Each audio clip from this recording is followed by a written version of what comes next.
शिक्षालाई अगाडि बढाएको छौँ।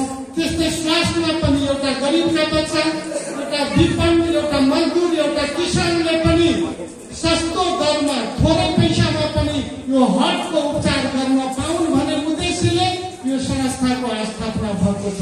र यस संस्थाले उहाँले आज लाहानमा यो 12 बिघा जग्गाको एउटा ठाउँ पाएको छ र यसमा आउने दिनमा तपाईको 2 अर्बसम्मको 1000 बेडसम्मको शिक्षालाई अगाडि बढाएको छौँ।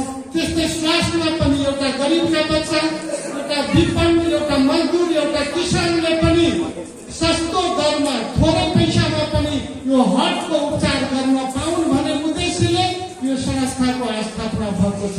र यस संस्थाले वास्तवमा हामी हेर्यौं हाम्रा आफ्नै महानगरवासीहरूले अल्प आयुमै यो हार्टका कारणले, हार्टका उपचारका कारणले विराटनगर र धरान लाँदै बाटैमा पनि अल्प आयुमै धेरैजनाले ज्यान गुमाउन बाध्य भएकाले कम्तीमा यो सेन्टरले यहाँ हृदयमा भएका, मुटुमा भएका रोगलाई केही घण्टा, केही दिन राख्न सक्छ भन्ने उद्देश्यले आज लाहान नगरपालिकाको सहयोगमा यो संस्था सञ्चालन भएका छ। र यसले हाम्रा यो नगर भरि आज 2 दिनका फ्री क्याम्प छ।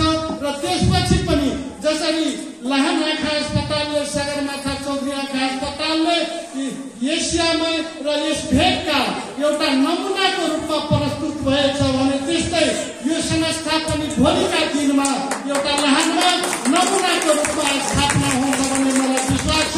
र यस टिममा कार्यरत हाम्रा डाक्टर बालकृष्ण ओर्गानजीलाई धेरै धेरै धन्यवाद दिन